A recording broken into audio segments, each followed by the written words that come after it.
Hey guys, Sean here. So I'm gonna try and do. I know it's been almost a year since it came out, but I'm gonna try and do my review or a late review of Zack Snyder's Justice League. Now, I've seen this movie enough times that I can properly review it without having to do a rewatch.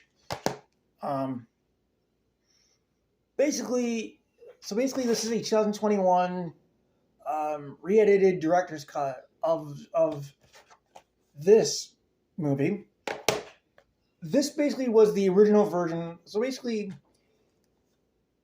Zack Snyder's Justice League is a 2021 superhero film directed by Zack Snyder, written by Chris Terrio, from a story by Terrio, Snyder, and Will Beal. The runtime is about 4 hours and 2 minutes, and was released March 21st or March 18, 2021.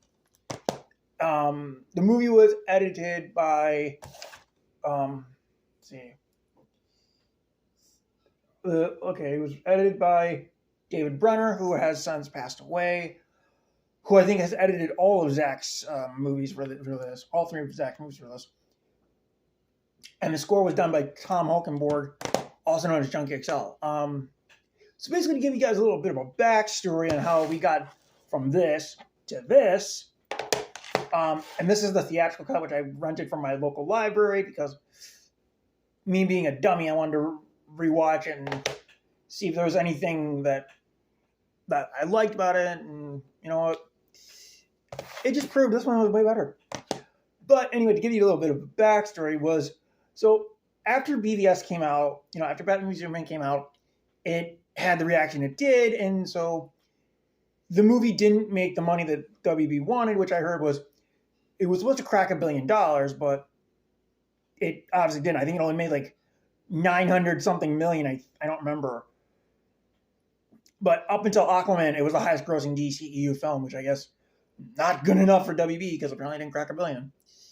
Anyway, I guess the only complaint they heard was the movie was too dark. Not that you chopped the movie to fucking oblivion. But anyway, so they tasked Zack with making the movie lighter, which he was more than willing to accommodate. And this version does have a slightly lighter tone, but it's still a serious movie. But anyway, to hopefully make a long story short, Zack was working on the movie. Tragedy struck. His daughter passed away. From what I read, she took her own life. And so Zack stepped away. Plus, you figure the studio was kind of breathing down his neck too, because of what happened with BVS. They were breathing down his neck, and he tried to work for 2 months after Autumn passed away to try and bury his grief in his work. His grief got the better of him, and so he left.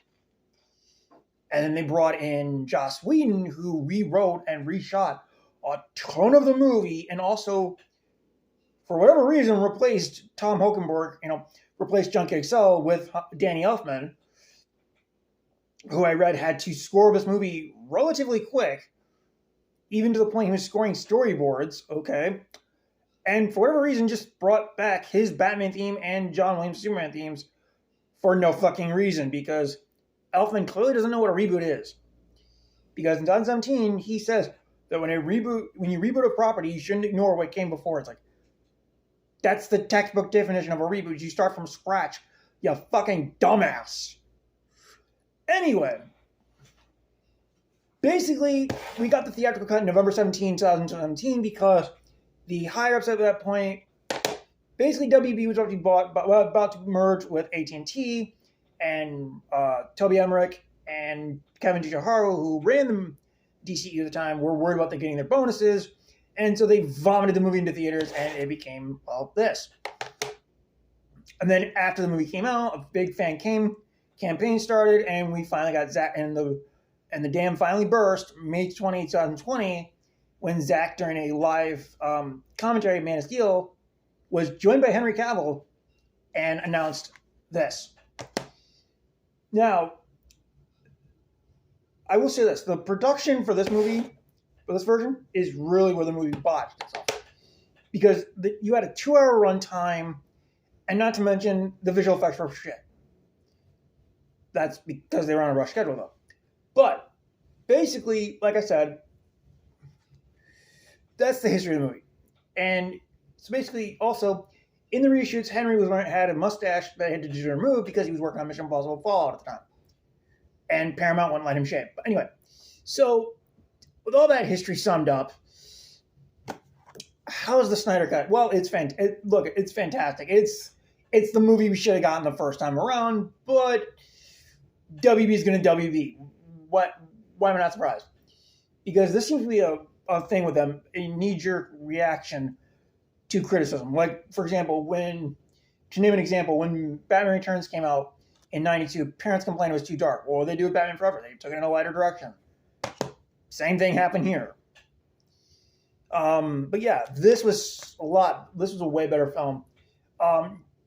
To name some of the differences between the two versions, this version opens with a crappy cell phone interview done by kids, I guess, and it's clearly obvious this Henry got his face had a digital shave, and then after that we cut to Batman on a rooftop, dealing with a criminal because apparently he's trying to use the criminal to lure out a parademon, etc., etc. And then from there we cut to this montage, which everyone thought was Zack, was not. Joss Whedon's set to Everybody Knows My Secret. I think this was song's called. And then we cut to the Diana's rescue scene, and then Bruce trying to recruit Arthur. Here we start where BVS essentially left off, which was the death of Superman, is what triggers the mother boxes to activate. Then we see it activate, all three mother boxes activate in Cyborg's closet, in Themyscira, and then Atlantis. And then after that, we cut to Bruce recruiting Arthur. Oh, excuse me. That's just one, and that's one change that I've acknowledged, and that's one of many changes to this movie. I'll say this: this movie at least is consistent throughout. Yes, it does have a lighter tone, but it's also it's at least a consistent movie throughout. All the actors do great, just like they do in the other movies. All the actors are great. You actually get a fucking backstory for Cyborg in this movie. We get to see his origin. We see how he got in the accident that him and his mom were in. We see his father use the mother box on him, which we kind of saw in BVS, but we see it more fleshed out, if you will, not just the video footage we saw in BVS. We see it more fleshed out. We got to see how his powers work and all that stuff. And it's so very interesting. We don't just hear it. We actually see what happens to him. And he has a way bigger part here. Zack has said he's the heart of the story, and you feel it in this movie. Let's see. Flash gets more to do in this movie because, there's a scene at the end, and I have to set this up by talking about this Superman's resurrection. Now, the resurrection plays essentially the same thing with some minor changes. Like there's some dialogue changes, plus we actually get to see Cyborg kind of plug into the ship, and he gets this vision of doom and gloom and all this stuff that Bruce has been seeing in BVS. And then, Flash has to, basically like in the theatrical, Flash has to essentially electrocharge the mother box to activate it because Luthor making Doomsday fried the circuits. So they have to have Barry charge the mother box to activate it. And he doesn't get there in time, so what happens is he says, I don't like to break this rule, but if I'm in the middle of time, basically he has a rule about not reversing time. So he does that by a few seconds, activates the mother box, and then Clark shows up. And then Clark awakens. All right? And so that fight to set that up, Barry travels back in time. Because at the ending, basically, to sum it up, the Justice League lose. They fail to stop Unity, so Barry has to go back in time in order to give Victor another chance at preventing it. And it's so awesome. It makes you wonder what the fuck was happening when they decided, cut this scene and just have Flash push a car full of people we don't give a shit about, I guess. Okay. Sorry about that. And yeah, it's such a better movie in my opinion. And we even get an extended epilogue And yeah, this movie's separated into 6 chapters plus an epilogue. I'm not sure if I told that yet, if I said that yet. But we get like an extended epilogue where the yacht scene between Lex and Deathstroke is different. In the theatrical cut, the yacht scene was basically to set up, I think, the Legion of Doom or something. I don't remember, because Lex just basically says to the effect of, shouldn't we have a league of our own, something like that. Well, here, this yacht scene is to essentially set up Ben's movie that sadly we never got, where Lex says, if you want the Batman, here's something that can help you. His name is Bruce Wayne. He's talking to Deathstroke because Deathstroke was supposed to be the main antagonist of the Batfleck solo movie, we'll call it. Which, if Ben does make that movie, he has to come up with a new title since Matt Reeves used his title, but that is what it is. And then after the yacht scene, we get a nightmare scene with Deathstroke, Cyborg, Flash, Mira, Batman, and Joker. Now, as far as the Mira stuff, I would have thought, okay, since Amber Heard's embroiled in some, stuff, Zack wouldn't bring her back because obviously the whole controversy with her. But I guess he did. I guess controversy be damned, I guess. I don't know. I mean, honestly, I would have rather they put in, like, say, either Volko, Orm, or Atlanta, but I guess they figured we've already established Mira in this movie, so let's just use her. But okay. And I like this, and I actually like the moment where Batman talks to Joker, even though, and they did bring Jared Leto back, and they redesigned him. He's not covered in the tattoos anymore, so his hair's longer, his tattoos are gone, and he kind of more or less resembles Ledger's Joker. Which, hey, if you're looking for inspiration, not a bad place to look for it. But yeah, and the thing is, with this scene, Ben and Jared did not film together, and it's clearly obvious because anytime one of them is on screen, you only see the back of the other one. Like when Jared is on screen, you only see Batman from behind. Or when Joker's on screen, you only see Batman from behind. When Batman's on screen, you only see Joker from behind, or it's one of them, or just one of them in the shot. So it's clearly obvious that Affleck and Leto did not film together.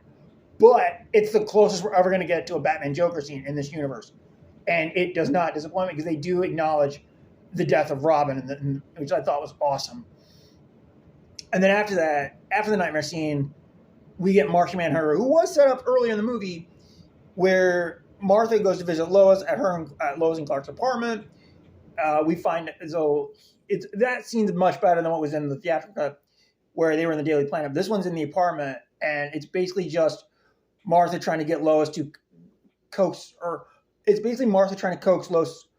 Lois out of her grief, and Lois has not been working at the Daily Planet since Clark died, so there's that. And then Martha walks outside. She shapeshifts into the Martian Manhunter and then turns into Swanwick. And then at the end of the movie, Manhunter comes back to talk to Bruce, which was cool. And so, and there's also, I want to say this, Steppenwolf was a much better villain in this movie because he actually has a fucking motive in this film. Because we find out that once upon a time, he betrayed Darkseid. They never really say what happened, but I think it might have been he tried to overthrow him and take the throne for himself. They never say, but it's just me speculating here. But what happened was, after he tried to overthrow Darkseid banished him from Apocalypse. And so now, in order to get back to Darkseid's good graces, he's trying to take over 50,000 worlds. And then once he finds out that the mother boxes are on Earth, he's like, ooh, if I take this planet that Darkseid clearly lost on, it will get me into his good graces. So you understand why he's doing what he's doing. Yeah, it may not be an interesting motivation because he just wants to go home, but hey, it's at least something. It's better than what was given in the theatrical cut, and he actually feels like more of a presence and is more menacing in this version. So I'll take what I can get, jeez. But yeah, this version of the movie is so superior, it's not even funny. And this movie is it's a train wreck. Let's put it that way. It's just a fucking train wreck. But yeah, if you guys ever watch, I'll say this. If you guys did not like the Justice League 2017, that's fine. Hey, a lot of people would agree with you. But I hope it didn't sway you from seeing the Snyder Cut, because the Snyder Cut is far superior, and it does feel more in line with Man of Steel and BVS. Oh, and another thing. Unlike in the theatrical cut where Clark wore the red and blue suit, in this one he wears the black suit, which is awesome. The only times he's wearing the red and blue suit is in the beginning of the movie when they do the recap of BVS, and then during the nightmare scenes. So, yeah, that's it. Other than the rest of the movie, he's wearing the black suit. I thought it was awesome. So I hope you guys enjoyed this video. I will catch you guys next time.